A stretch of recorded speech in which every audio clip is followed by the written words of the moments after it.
So the next thing I want to talk to you about is the typical three-tier architecture that you've probably heard about. Um, Maybe on the business side, and I'm for sure you heard it on the technical side, that a typical three-tier architecture is composed of three logical components, really.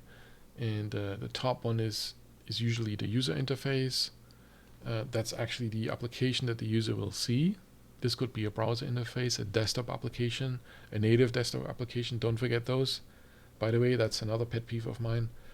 It's not just browser applications from the user point of view. There's also the majority of applications in the world actually are dominant on desktop native applications.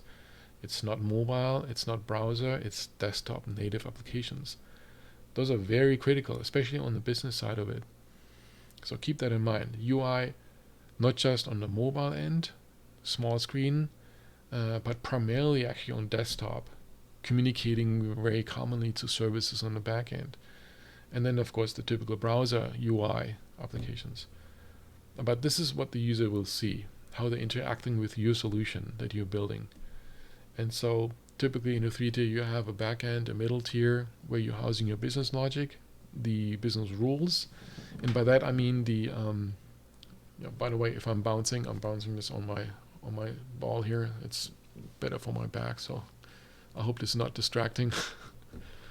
So from a business point of view, you have this backend where you put all your knowledge, your expert knowledge that we touched on earlier in domain-driven design, that should be controlled somewhere, and ideally centrally.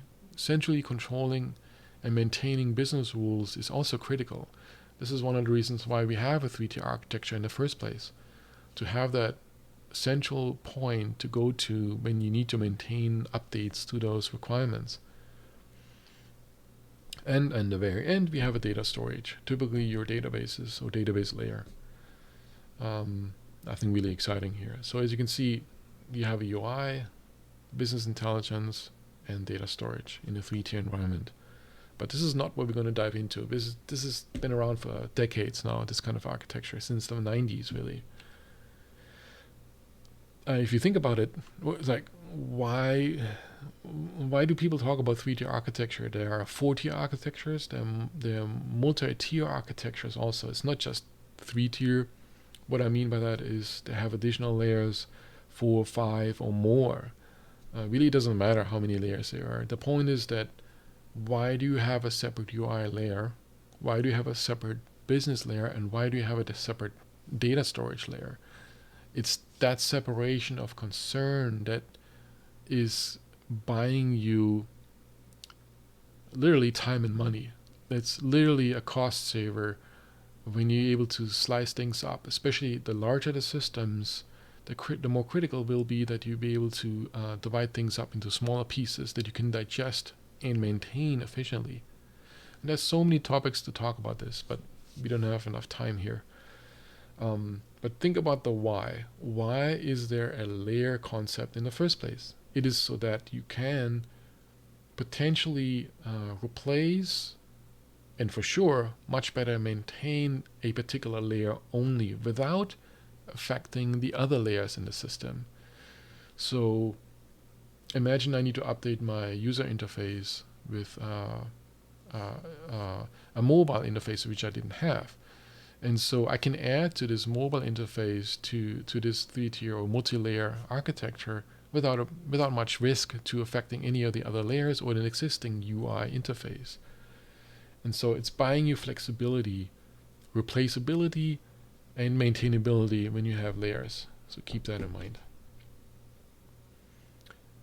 Yeah, so here's just a little bit differently explained the way I've put this here. So like I said, you want to be able to replace pieces in a particular layer without affecting the other layers in your system. So replacing parts is key.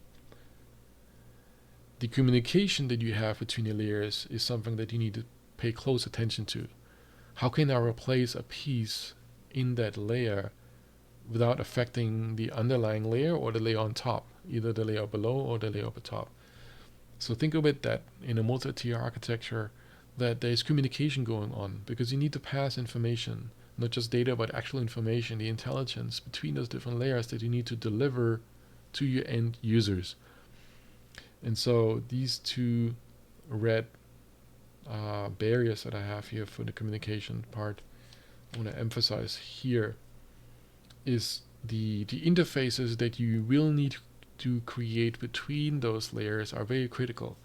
And ideally, you start with the interfaces first before you even start implementing those layers, right?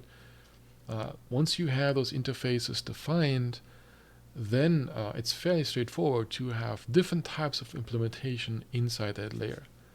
So I highly recommend start with interfaces first, your contracts between those layers. Once the contract is set, you can still make adjustments over time maintaining these interfaces. That's another topic on how to maintain interfaces without interrupting an existing system that's already in place. If you don't have a greenfield project and you start with an existing system, interfaces is another key concept that you want to utilize when you wedge into a new interface to an existing legacy system, because you want to extend it, maybe extend functionality in an existing system.